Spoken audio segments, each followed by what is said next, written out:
On today's show, we wonder why the Ottawa Senators continue to struggle away from the Canadian Tire Centre after their worst loss of the season, 5-1 in Buffalo. And we've got a SensCentral Citizen today. It's Hajo Versteeg. Looking forward to a great conversation there. Plus, we'll discuss why the Sens are still in a decent spot. That's all coming up on today's Locked On Sens. This is Brady Tkachuk, and you're listening to the Locked On Senators podcast. Your Locked On Senators, your daily podcast on the Ottawa Senators. Part of the Locked On Podcast Network, your team every day. Welcome! You are locked on to the Ottawa Senators, the only daily podcast covering the Sens. On the outskirts of enemy territory, I'm Ross Levitan, alongside Brandon Piller up in the Blue Mountains. Today's episode is brought to you by FanDuel. You can start the season with a big return on FanDuel. New customers can place a $5 bet and get started with $150 in bonus bets if you win your first $5 bet. Just visit FanDuel.com to get started.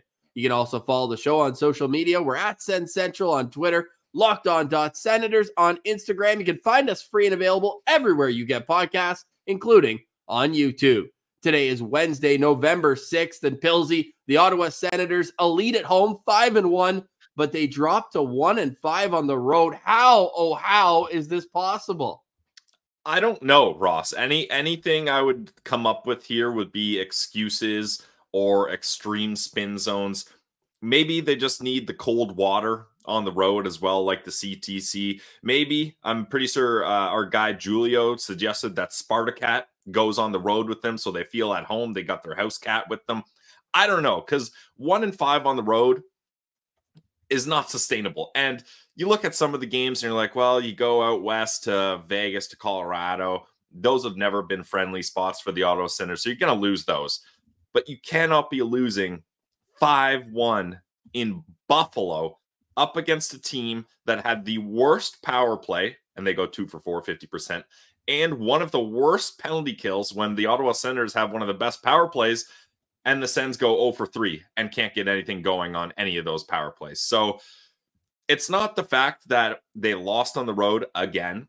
It's how they lost on the road again. That is really concerning to me, Ross. Yeah, 0-2 in the division on the road against two teams you should beat, Montreal and Buffalo. Now, the big issue here about the Ottawa Senators, and they're still fourth in the league in power play percentage, but they're 0 for their last 13. Yeah.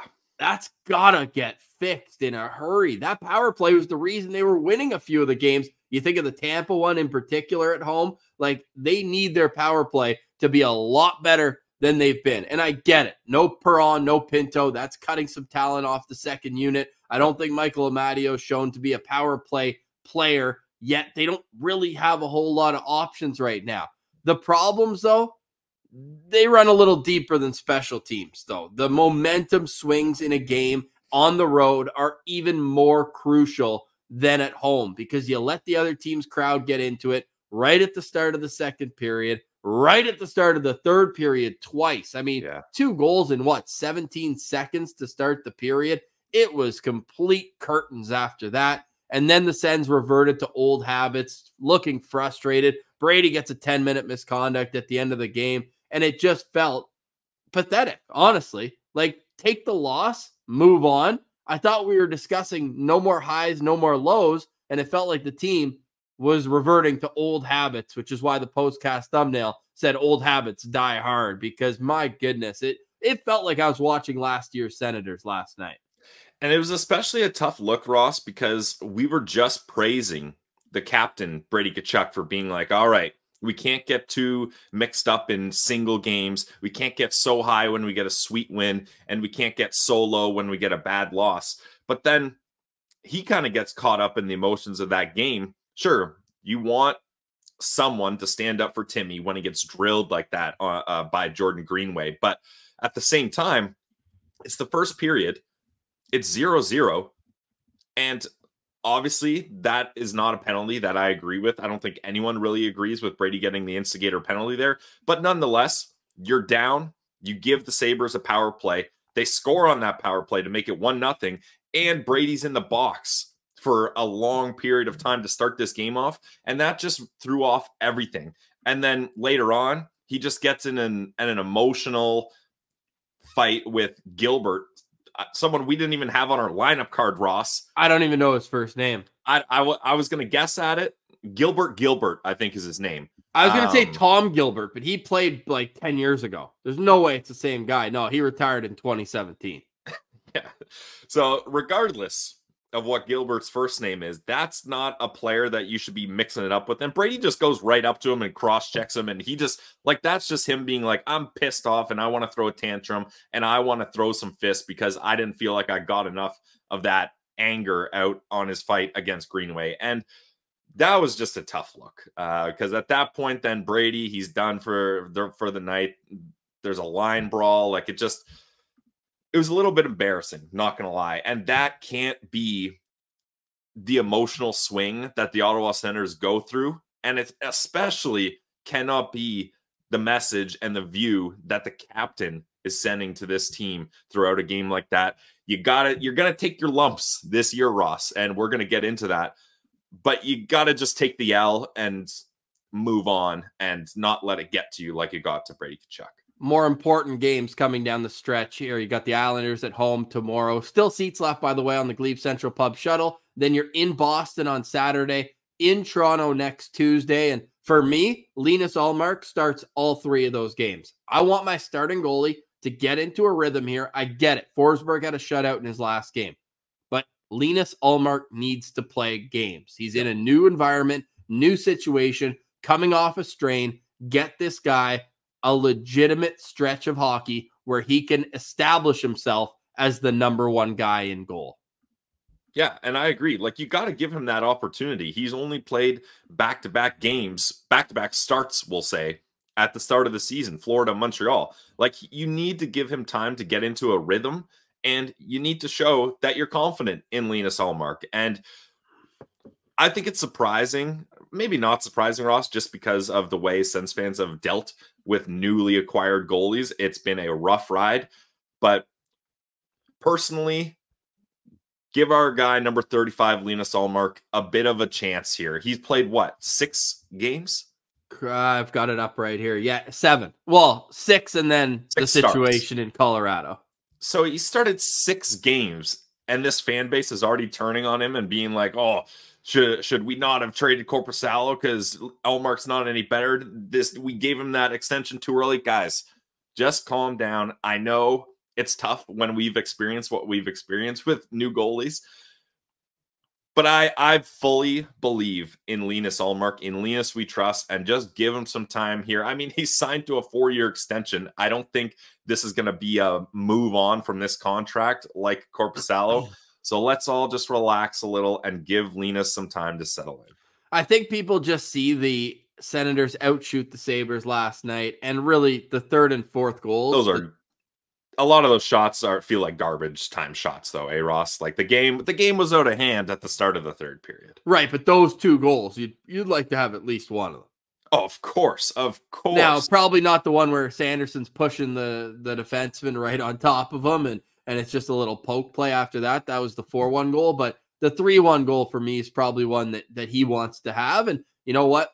Again, you need to get your starter some reps. And look, TSN 1200 put up a poll who should start next game. Very unique, but it is actually a great question because the answer was shocking to me. Over 57% say Forsberg should start the next game. And I think this is just some PTSD sneaking back from old habits. And I'm of the mind that if you go out and you pay what you did for this goalie in both cost to acquire him and the cost of his contract, this guy's got to get into a rhythm. So that's my rant for today, but I'm not getting too high, not getting too low. And at the end of the show, I'll tell you exactly why the Ottawa Senators are still in a decent spot. Is this a game, Pilsy, that if you're the coaching staff that you get to and you say, we're watching video, we're breaking this all down? How do you approach this with the team? I think this is a burn the tape game, Ross, because so much of this game came down to those quick momentum goals. Like, it was 2-1. heading into the third. Like, this team was not. It could have been worse, though, earlier. Like, Ottawa made it 2-1. It was a nice play by Ridley Gregg. Great shift by Ridley Gregg, causing havoc with Rasmus Dahlin, then getting to the net. Dahlin was late getting to his spot in front, and he makes no mistake on the rebound, putting it past Luukkonen. But that said, Pilsy, this could have been 4-0 in the first period with the amount of chances that Buffalo had. They missed, was it Alex Tuch? He missed a wide open net in the first period on a rebound, just sent it wide. Zucker pulled out the sand wedge on a breakaway and put it up over the net. Like, it could have been a lot worse. Ullmark made an unreal glove save on another breakaway. They were just sloppy. There was so much rush action both ends of the ice. It's not the type of hockey the Senators want to play. And it's not even a situation where you're like, there were glaring mistakes. It was just quick breakdowns that led to goals, and the momentum slipped away from you on the road. So for me, burn the tape, go back to the CTC up against a banged up Islanders team, and just forget about this one. It's going to happen. The Sens are 6-6. They're 500. Are we ecstatic about that? No, but we cannot get down in the dumps this early. The Sens are still right in the mix, and with some key players coming back from injury, I believe Artem Zub will be in next game, which will be absolutely huge. I think this team can turn it around.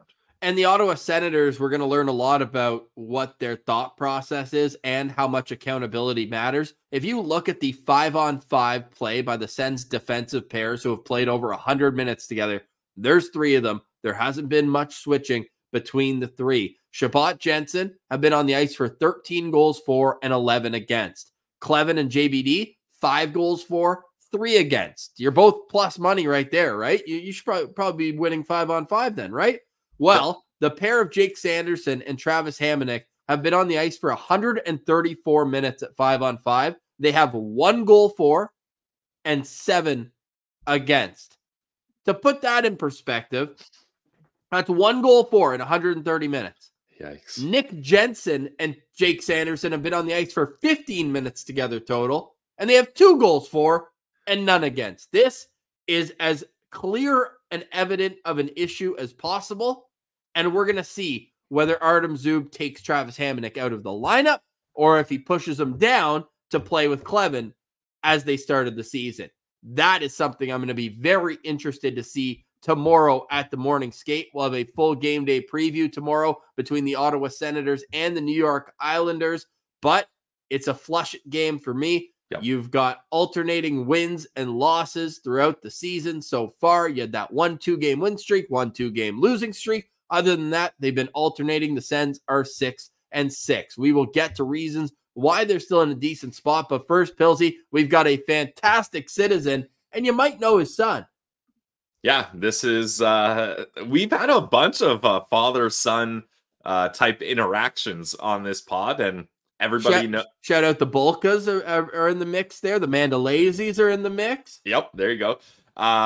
So this is Hajo Versteeg, Menno Versteeg's father.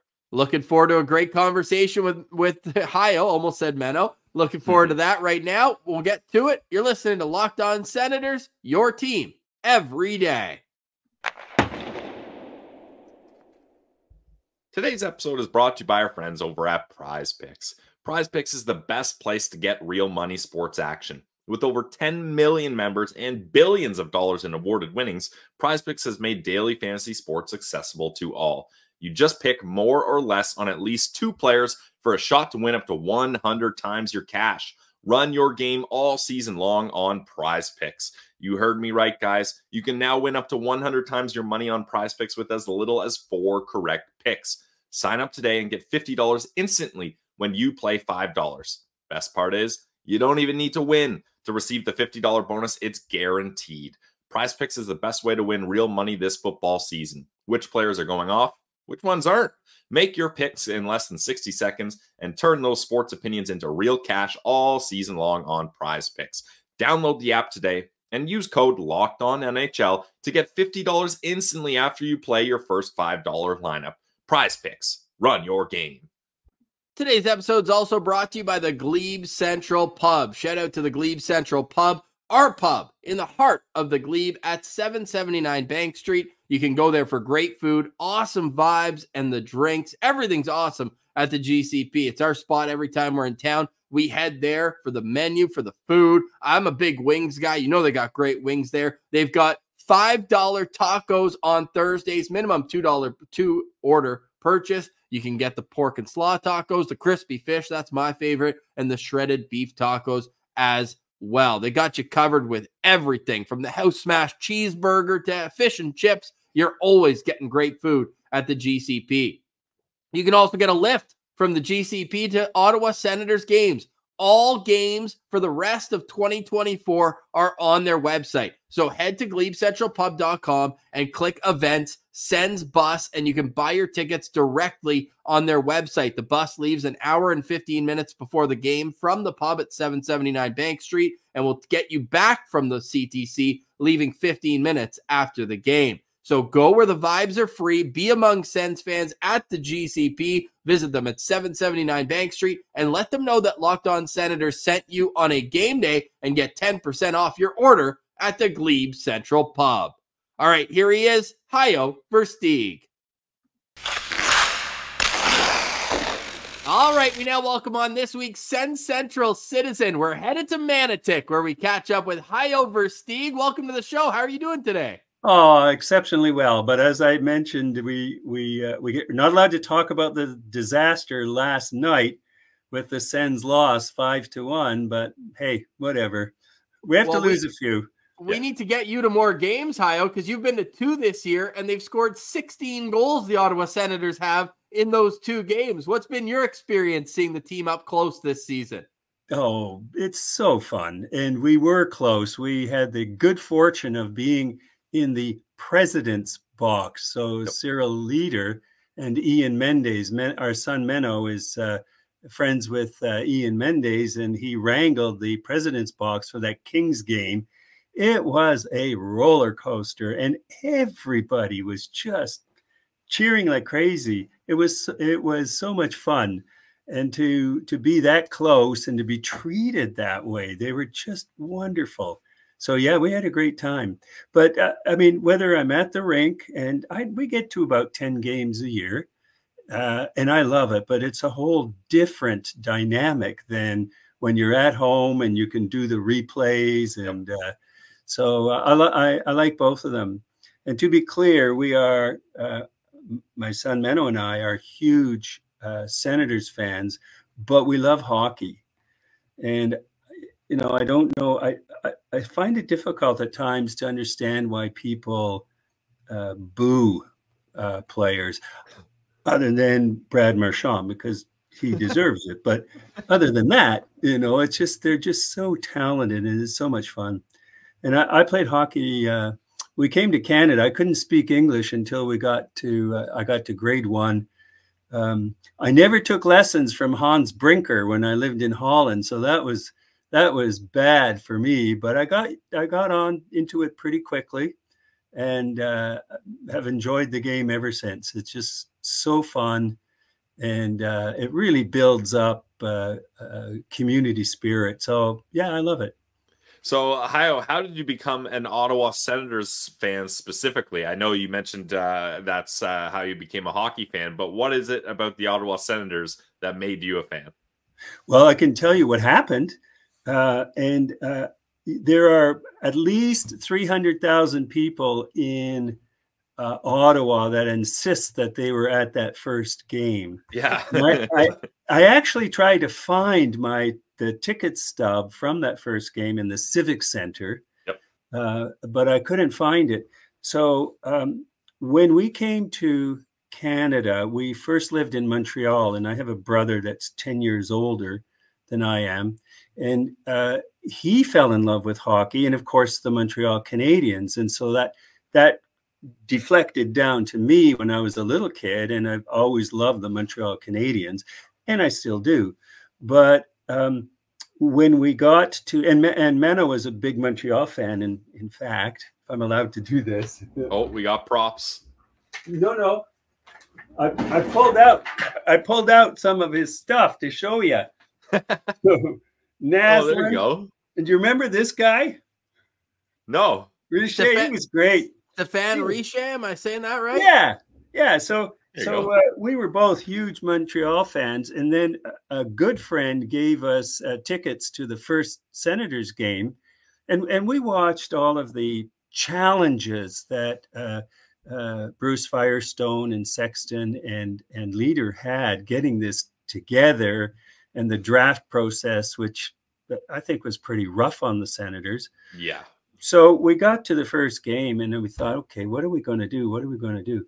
And as in terms of who we're cheering for, because it was Montreal and the Senators, and as soon as the Senators skated on the ice, I don't remember who the first one was, and they introduced them. Menno and I, and we haven't stopped. So nice.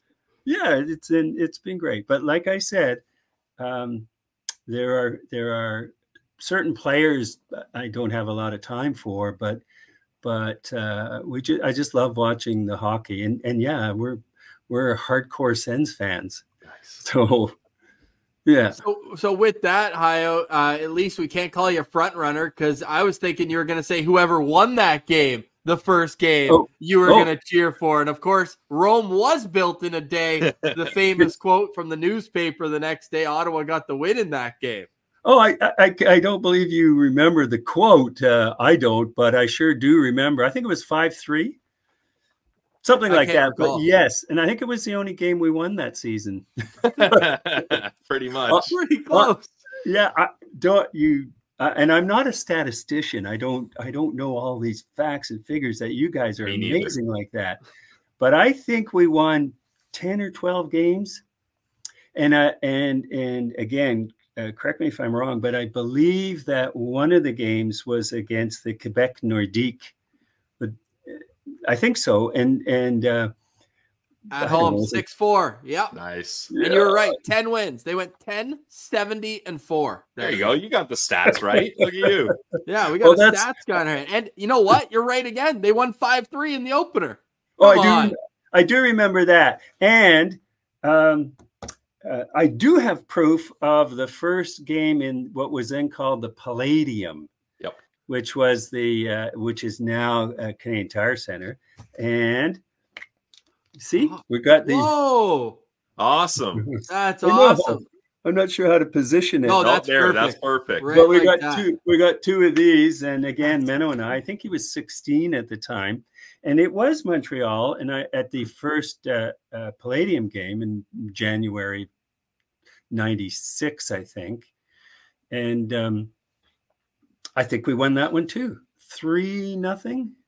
Would that have been possible? You got the score right, but they lost 3-0. Oh, you're wrong. You're reading it the wrong way. Yeah, I must be. I must be. But at that point, you were already a diehard Sens fan. What I like asking people about that is, how did you follow the games night in, night out? Or how did you get your Sens information? Because now it's as easy as just flipping on every single game's on TV, but it wasn't always that way. Yeah, it's called a newspaper. What? Yeah, exactly. Yeah, you guys have never heard of that stuff. But no, we listened to the, and again, I think was it TSN 1200 back then here in Ottawa? I think it was at one point when I remember it was the Team 1200 before that. We talked to Creature about that. Yeah, but it was something even before that, Chum or whatever it was, but still the same voices though. Hey, Hajo, still Dean and Gord calling games. I know, and it's I did follow it with and at that point. So that would have been 92, 93. So Menno was playing a lot of hockey then. And the team he was playing with was the Osgood Rideau Senators. Nice. And they actually had the logo of the Senators, probably trade infringement, but I'm not so sure those guys were too concerned about it. So I think for a number of years, the owners and the builders had a lot of other things to think about, and not the jerseys of a peewee hockey team in Osgood Rideau. Hope you're enjoying our conversation with Hajo. We'll get right back to it. But first, Pilsy's got a word from one of our favorite sponsors. Yes, today's episode is also brought to you by our friends over at FanDuel. Get ready to take the NFL action with FanDuel, America's #1 sports book. Because right now, new customers can bet $5 and get $150 in bonus bets if you win. The FanDuel Sportsbook app gives you everything you need to place live bets on the NFL all in one place. So when you get a hunch in the middle of the game, you can check out the latest stats, view live play-by-play, and so much more on the same page where you place your bets. Just visit FanDuel.com today. You'll get started with $150 in bonus bets if you win your first $5 bet. Never waste a hunch and make every moment more with FanDuel, an official sportsbook partner of the NFL. I want to get to more players that you were interested in your early days of Senators fandom. Like, who were some of the players that obviously the team's not winning a lot of games, but you got to latch on to certain players and personalities? Who were some of those guys for you early on? Oh boy, I liked them all, I must say, and of course they were, for the most part, as I understood it, journeyman hockey players, but the characters that were really good community people off the ice, which is really important to me. I want to know that these people are doing good community things. I do believe they have an obligation to pay back a little bit anyway. So guys like Brad Marsh and what were the goalie, Tugnut? I can't remember. Tugnut. Yep. Yeah, Tugnut. I actually saw at the game, must have been the Kings game, I saw a young lady wearing his jersey. Throwback. And Damian Rhodes. Yep. Damian Rhodes was there too. And say what you want, like that young man, Daig, like the pressure that must have been on that kid. And I don't think that they had the support systems in place back then that they do now. And I guess he got into the fast life, as I understand it. So I want to be careful there. But just imagine you're just doing your thing, playing hard hockey and hoping to get in the NHL, and you do, and all of a sudden you got $2 million in your bank account. And that was in 92, 93. So I had a lot of time for him, even though a lot of fans were hard on him. And my impression is that he did settle out when I think he went to Minnesota, Philadelphia for a little bit as well. I think right from Ottawa, and he was set up for failure right from day one. They brought him into the draft on a horse and carriage with Jean Beliveau side by side. I mean, come on, that's a high bar. Yeah, talk about players that influenced me. There's one of them. Yeah. So, Beliveau, yeah. But Yashin, and it surprises me that I bet you a lot of younger fans know his name, but not much beyond that. And he really had an impact. I think he still has, or is right up there with some of the records for the Sens stats. Definitely he is. Ooh, here comes Roger. Oh, we got Roger, the bad dog, eh? If you've seen Menno's latest music video, Bad Dog. Hajo, speaking of music, we know Menno told us a couple weeks ago that all musicians want to be athletes, all athletes want to be musicians. And that's created a pretty cool bond between your family and Zack Smith's family. I see you're wearing his jersey. Can you tell us a little bit more about that relationship? Well, Menno's band Colorado, and I expect some of your fans would know that name. I hope so. But they played at an Oktoberfest in Ottawa. I can't remember when, but several years ago, and I was there. And I went to the green room backstage, and there's Zack Smith. And I thought, wow, what's going on with that? And it turns out that he's a really big Colorado fan. A lot of these guys are real music files. They just love music. And I think Mark Mathot, I believe he's a metalhead, which kind of makes sense. But Zach's music tastes, from what I know, were really really eclectic. He seemed to like it all, and he plays guitar. So Menno got him on stage, and he's rolling away with, I think it was Keep on Rockin' in the Free World. And then they stayed in touch, and after a while he came to, because Menno and his partner live in Toronto, and so we'd often meet at our place. And I just came to really appreciate what it was like to be an NHLer. And I mean, I just had a little glimpse, but that it just isn't easy. And you'd see him, he'd be black and blue from something. And, you ask him all these questions, like, how many fans have the opportunity to have that interaction with a real live NHL player? So I loved it, and so did Menno. So yeah, they're exchanging information and sharing in each other's stories about Menno being on the road and Zack being on the road. So it's really good, and it turned out that we did become, I don't want to say friends. I mean, it's Menno and Annie's friend, but he was really, and his wife, Britt, they were gracious. And I remember once we used to go to their place for Thanksgiving dinner, and then they come here for Christmas. And Jean and I, my wife Jean and I, weren't here for that Thanksgiving that he was going to have the dinner, but Menno and Annie were. So he said, we're not having this dinner until your folks come back. Nice. I mean, he didn't have to do that. And so we did. We went there to his house, very unassuming, just lovely. And he's a real woodworker, right? So we brought some old tools that we had, and he just loved that. So an old saw. What do I want with this? Well, Zack he just loved it. But just as we're going out, for whatever reason, Zack had his skates in the hall, and Menno looks at him and says, geez, these look like they'd fit me. So of course, being the bold person he is, he put them on. And he says, Zack, these fit perfectly. And Zack looks at him and says, yeah, you can have them. I've just broken in a brand new pair. So he's got these beautiful skates. A few months later, he takes them to Toronto to get sharpened in this apparently very good place.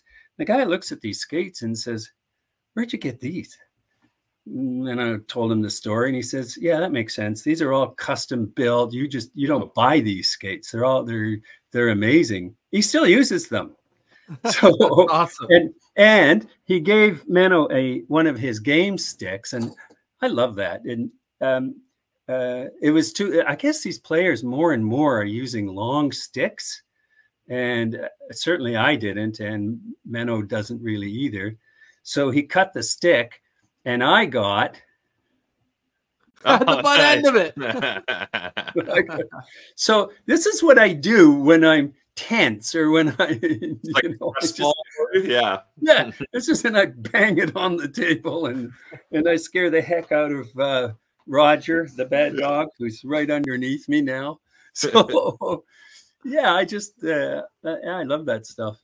That's awesome. Yeah. I'm so glad you're able to build a relationship, and it's great the exchanging of stories and skates and things like that between Menno and Zack. So I love to hear that. But Hajo, I want to get your opinion about today's team a little bit. I know disappointing loss up against the Buffalo Sabres, but what's your overall feeling about this team and this season? Well, for starters, I like the team. I think that they're going to figure out how to play that more or less 60-minute hockey as a team. I like what I know of the individuals on the team. We have a neighbor who's quite the hockey buff, and he says that when we got to Giroux, he mentioned that was probably the worst pickup we ever made, and he's most assuredly eating his words now. Yeah, wow. You should have listened to Locked On Sens. We put on our Hawaiian shirts that day. We were thrilled. Very excited. Yeah. It's okay if I drink this one. I'd say so. Absolutely. Thank you, Gene. Thank you, Gene. So Gene, have any more? My cup's empty. Yeah, me too. I can use that. Here. Fill them up. Let's just pour it in. Yeah, so you see these. I like them all. I like them all, and maybe that's just too generalized. But again, with serendipity, we know Drake Batherson's uncle and aunt who live around the corner from us, and nice. He sounds like a lovely person. I really like Allmark from what I've seen in the interviews that he's done. They're great, and I like the rough and tumble players too, like Cousins and McEwen. Yep. And what's with Gaudette? Like, where did that come from? They showed his stats last night. Like last year, he got 5 goals. The year before, he got 8, and now he's blossoming. It's so nice to see. Yep. Those are the fun stories, right? That even when, things like today's episode, our thumbnail is 2 steps backwards because obviously you're trying to build something here, but it feels like they win one, they lose one, they win one. But these individual stories, there's certainly some great ones that you can latch onto with this team. Hey, yeah. I don't think that there's a better defenseman in the league than Sanderson. Even from now, you guys would probably pick that up right away, but it took me several games to realize that this kid is the real deal. Just so poised and calm, and wow. So I just love watching him. I wish, especially guys like Tkachuk, I wish that they wouldn't get into fights. And I don't like fighting, but I'm the first one to stand up and go, yeah, get him. So, it's really a contradiction. I know that, and I wish they wouldn't fight, but when they do, it's exciting. I know, but cheapers, and that. So when you'd see Zach, and he'd be, black and blue.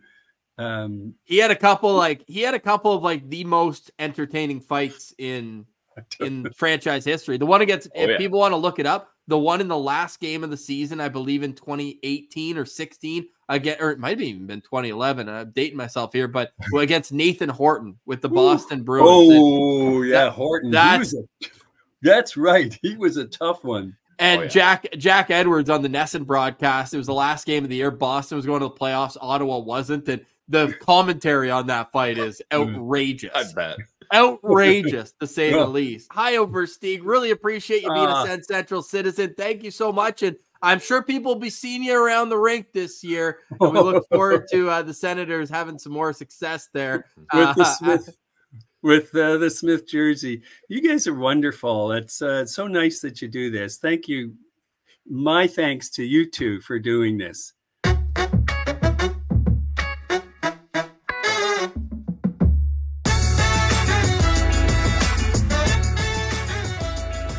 All right, Pillsy. Stick tabs to Hajo. What a fun conversation that was. But we've got some serious business to discuss because I'm seeing a lot of Sens fans saying that the sky is falling. 6-6. This is a 500 team. They're not going anywhere. What would you tell those fans?